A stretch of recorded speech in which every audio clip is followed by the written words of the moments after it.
What is the nature of our mind in both bondage and liberation? Let's find out what the greatest story ever told has to say about the nature of bondage and liberation.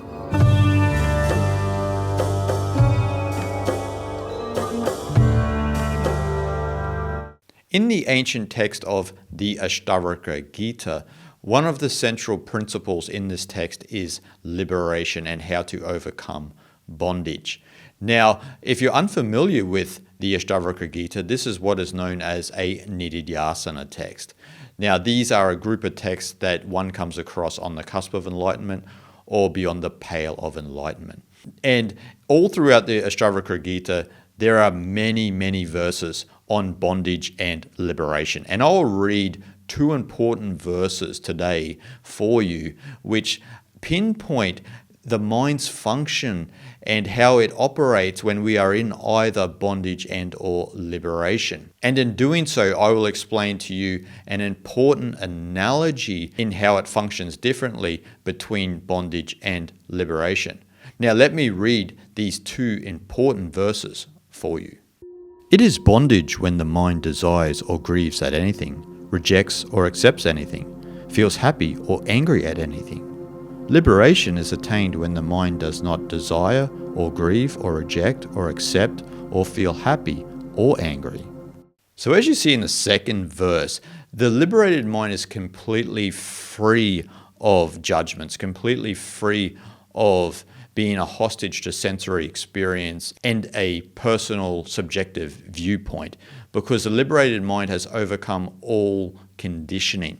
This is where the jiva, the persona system, the ego has completely subsided, and all that is left is the Atman, the undifferentiated consciousness, which is identical with the ultimate reality of Brahman, which connects us all as one, which we all are Brahman actually. And so from that liberated state, you don't desire, you don't have any grief, you are not a victim of being angry or happy or sad. These type of personal projections and feelings and emotions don't have any influence over you because you are completely free of that. Now, the opposite is obviously bondage, right? And so when we look at these two contrasting perspectives, we need to look into the famous phrase from the Yoga Sutras, Chitta Vritti Nirodha, because Chitta here in these verses is talking about the mind, right? And specifically the mind stuff or mind activity. Chitta means mind stuff, mind activity. Vritti means the whirlpool of mind, and Nirodha means the complete settling or stillness of the whirlpool of mind.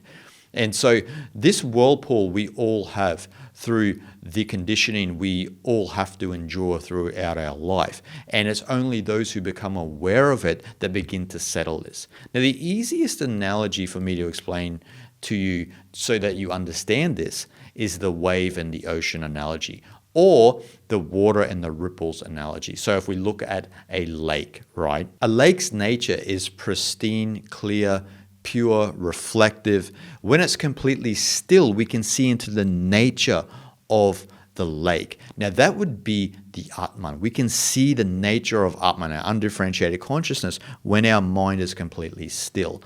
But what happens is we throw rocks into this lake, right? And so there's ripples in the lake. And these ripples become the mind stuff, the mind activity, the whirlpool of chitta. And so the chitta vritti. And so you've got this whirlpool of mind which eclipses the true nature. And so because of this mind stuff, this is why we desire and or we grieve and are attached to experience itself. So the problem is when we have this turbulence in our mind, when we have the chitta vritti, then we can't see the nature of our true existence and the nature of reality. And so from that perspective, the water becomes very muddy, right? A lot of turbulence of the water, a lot of ripples on the water. And this is why we are so attracted to our desires, because our mind cannot be still. We are not calm and clear like the true nature of the lake. And so this is how we become bound to this jiva, this subjective viewpoint that we believe we are, which we aren't. We are only that very temporarily. And this is actually just a localization of the one consciousness, but we become attached to the equipment, meaning the body and the mind. And so when we live our life, all of these things are coming into our mind, shaping this person that we believe we are. And then this person has its own likes and dislikes. And so that's how we judge our experience.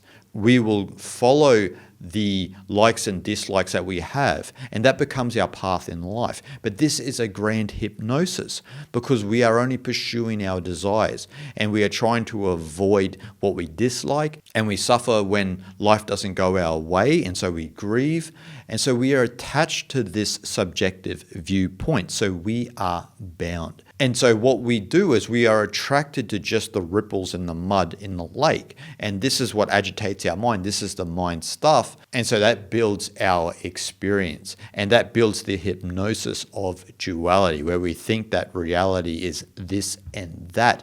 But that is the illusion of Maya, the illusion of measurement, because you are only measuring reality according to your likes and your dislikes, according to the conditioning that you've endured, and we've all had different conditioning. And so the goal for the spiritual aspirant and all of you who are sincere on the path is to make the ripples calm, is to follow the path, is to stop identifying with the mind stuff. And so that is easier said than done. But when you continually detach from the mind stuff and see it for what it is, using viveka, discernment in your mind, the ability to discern between what is real and what is not real.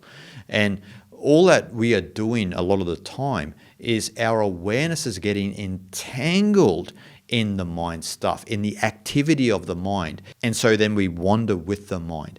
And then that becomes the experience that we are bound to. But you need to detach from that and have viveka to see it for what it is. It's just a ripple on the lake of Atman, which is Brahman. So once we begin to make the ripples subside and see the true calm and clear nature of the lake, then we can finally see into our own true nature, which is Atman, which is identical with the ultimate reality of Brahman. Shanti, Shanti, Shanti.